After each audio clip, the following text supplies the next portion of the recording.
ఇక విజయవాడలో రాజకీయం కేసినేని బ్రదర్స్ చుట్టూ తిరుగుతోంది. కేసినేని చిన్నిపై కేసినేని నాని తీవ్రమైన ఆరోపణలు చేస్తూ వచ్చారు. లిక్కర్ స్కామ్ నిందితుడు రాజ్ కసరెడ్డితో కేసినేని చిన్నికి సంబంధాలున్నాయని ఆరోపించారు. నాని చేస్తున్న ఆరోపణలకు చిన్ని కౌంటర్ ఇచ్చారు. రాజ్ కసరెడ్డితో పరిచయం ఉన్న జగన్ సన్నిహితుడని తెలిసాక వ్యాపార సంబంధాలను కూడా వదిలేసుకున్నట్టు చెప్పారు. తన కంపెనీలన్నీ లీగల్గానే ఉన్నాయన్నారు. సిబిఐ విచారణకు సిద్ధమని 24 గంటల సమయం ఇస్తున్నానని కేసినేని చిన్ని సవాల్ విసురుతున్నారు. ఇక కేసినేని చిన్ని సవాల్కి సంబంధించి పూర్తి డీటెయిల్స్ మా కరెస్పాండెంట్ పూర్ణ లైవ్లో అందిస్తారు. పూర్ణ, శ్రీనివాస్, కేసినేని బ్రదర్స్ మధ్య మరోసారి వార్కు దారితీసిందని చెప్పవచ్చు. ఏదైతే లిక్కర్ సిండికేట్ సంబంధించి మొత్తం కూడా కేసినేని చిన్ని మీద మొత్తం కూడా కేసినేని నాని ఆరోపణలు చేయడం కూడా జరిగింది. అయితే దానికి ప్రతిస్పందనగా కూడా కేసినేని చిన్ని సవాల్ విసిరారు. ఏదైతే దాని మీద లిక్కర్ కుంభకోణం మీద సిబిఐ ఎంక్వైరీ చేయాలంటూ కూడా ఒక లేఖ కూడా రాయడం కూడా జరిగింది. ఇదే అంశానికి సంబంధించి మనతో మాట్లాడటానికి ఎంపీ కేసినేని శివనాథ్ మనతో ఉన్నారు. ఆయన అడిగి తెలుసుకుందాం. సార్, ఏంటి సార్ మీ అన్నదమ్ముల మధ్య మళ్ళీ మరోసారి వారు మొదలైంది అనుకోవచ్చా? మీరు బహిరంగంగా ఇప్పుడు ఒక లేఖ రాశారు, సిబిఐకి ఎంక్వైరీ చేయాలంటూ కూడా ఒక లేఖ రాశారు. ఏంటి అసలు దాని ఉద్దేశం? పూర్ణారు, మీకు అంతకుముందు కూడా ఒకసారి విషయం చెప్పాం. మా ఇద్దరి మధ్య వారికి అతను నా సమూజ్జీ కాదు. రెండోది, ఇది జగన్ రెడ్డి చిలక పలుకులు, ఆ వ్యక్తితో మాట్లాడిస్తున్న పలుకులు. 2 విషయాలు చెప్తున్నా. మీకు సాక్షి ఏం పలుకుతుందో అదే పలుకు కేసినేని నానియో లేకపోతే ఎవరైతే జగన్ దగ్గర కూలీ పని చేస్తున్న వ్యక్తి, గత 6 సంవత్సరాల నుంచి జగన్ రెడ్డి దగ్గర కూలీ పనిచేసే వ్యక్తి చేసే పసలేని ఆరోపణలు. దానికి నేను సమాధానం ఇవ్వడానికి నేను ఇక్కడ రాలేదు. నన్ను సాక్షి పేపర్లో ఒక వార్త వచ్చి ప్రచురించారు. మద్యం కేసులో కేసినేని చిన్ని దంపతులను విచారించాలి. ఇదే కదా వార్త. దీంట్లో నేను అడిగేది ఏంటంటే, Kesineni international limited America, Kesineni global enterprises Dubai, వీటికి డబ్బులు తరలించేశాడు చిన్ని. కాబట్టి విచారణ జరపాలని జగన్ చిలక పలుకులు ఈ యొక్క పాలేరుతో, జగన్ పాలేరుతో అనిపించిన వ్యక్తులు. నేను కోరేది ఏంటంటే, సాక్షి పేపర్ కూడా రాశారు కదా, సాక్షి పేపర్ ఎన్నో తారీఖు ఇది రాసింది, ఏదో తారీఖు ఈ మధ్య రాశారు. కాబట్టి ఈ సాక్షి పేపర్లో కూడా 6/5 రాశారు. నేను అడిగేది ఏంటంటే, ఈ Kesineni international America, Kesineni global enterprises అనే కంపెనీలు ఎక్కడున్నాయి, దీని ఓనర్లు ఎవరు తేల్చాలని నేను కోరుకుంటున్నాను. నిజంగా వీటికి భారీ ఎత్తున డబ్బులు వెళ్ళి అని అన్నారు. ఇమీడియట్గా ఈ డబ్బులు ఎక్కడికి వెళ్ళి, ఈ కంపెనీలు అమెరికాలో ఉంటే నేను నా సొంత డబ్బులతో మిమ్మల్ని ఇన్వెస్టిగేషన్ జర్నలిస్ట్ చేసి ఈ కంపెనీలకు ఓనర్లు ఎవరో, ఉంటే ఓనర్లు ఎవరు, ఉన్నాయంటే ఉంటే ఓనర్లు ఎవరు, ఎక్కడ ఉన్నాయి, ఏ రకమైన కార్యక్రమాలు చేస్తున్నాయి, ఎంతెంత డబ్బులు వెళ్ళి అని తేల్చాలని నేను కోరుకుంటున్నాను. Number 1 point.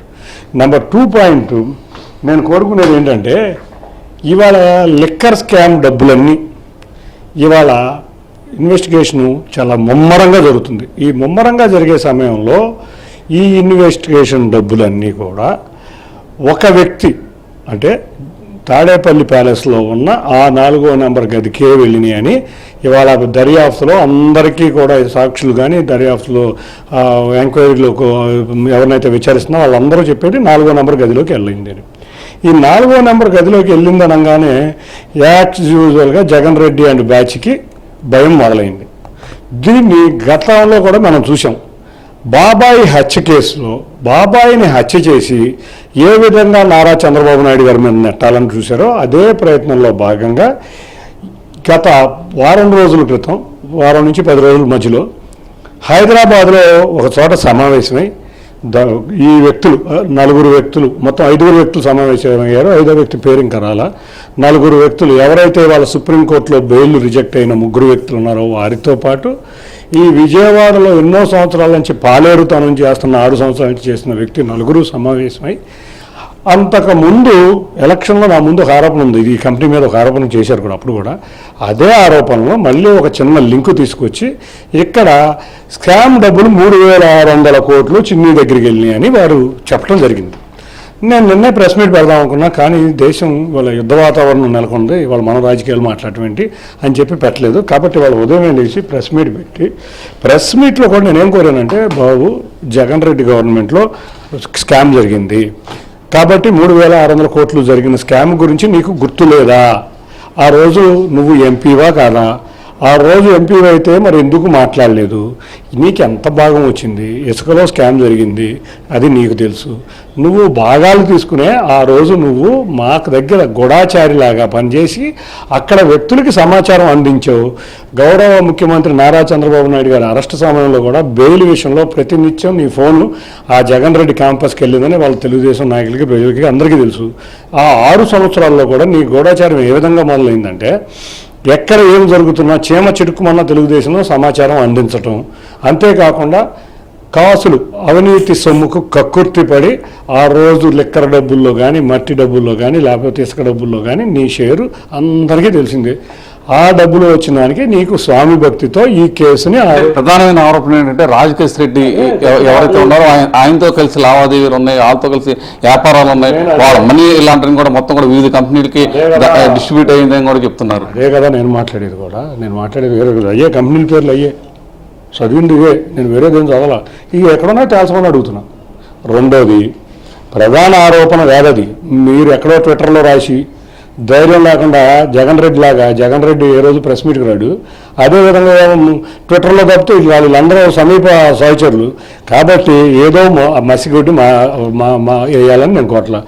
నేను యాజ్ ఎ ఇన్వెస్టిగేటివ్ జర్నలిస్ట్గా ఆంధ్రజ్యోతి వారు, ఏబిఎన్ వారిని కోరుతున్నది అదే. ఈ కంపెనీలు ఎక్కడున్నాయి వాడి పేర్లు చెప్పండి. ఇక రాజకేశ్ రెడ్డి సంగతి వస్తే, రాజకేశ్ రెడ్డి సంగతి మొన్నే నేను సోషల్ మీడియా వేదికగా నేను బయటపెట్టాను. అవును, ఇది పబ్లిక్ డొమైన్లో ఉన్న కంపెనీ. ఆ రోజు నా సైటు పక్కన ఒక సైటు రాజకేశ్ రెడ్డికి ఇప్పటికీ ఉన్నమాట నిజం.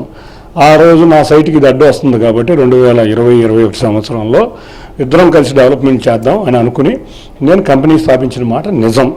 కానీ 6 నెలల తర్వాత ఇతను జగన్తో తిరుగుతున్నాడని తెలుసుకుని ఆ కంపెనీలో నా కుటుంబం భారీగా ఆర్థికంగా నష్టపోయినా ఆ రోజే వెంచర్ ఆపేసిన మాట నిజం. అందులో కూడా ఆర్కిటెక్ట్ ఫీజులు కూడా కట్టిన మాట నిజం. ఆ రోజే ఆపేసిన మాట నిజం. ఆన్ని పట్టుకుని ఇవాళ 3,600 కోట్లు నా దగ్గరికి వెళ్ళాయని అడిగారు కాబట్టే 3,600 కోట్లు తేల్చాలి కాబట్టే నేను స్వచ్ఛందంగా నేను సిబిఐ ఎంక్వైరీ కోరుతున్నా. ఈ సిబిఐ ఎంక్వైరీ జగన్ రెడ్డి నీకు దమ్ము ధైర్యం ఉంటే, నీ యొక్క అనుచరులకు ధైర్యం ఉంటే సిబిఐ ఎంక్వైరీ మాజీ ముఖ్యమంత్రి కింద నువ్వు కూడా కోరి యాక్సెప్ట్ చేయించు. నువ్వు నిజాయితీపరుడు అయితే.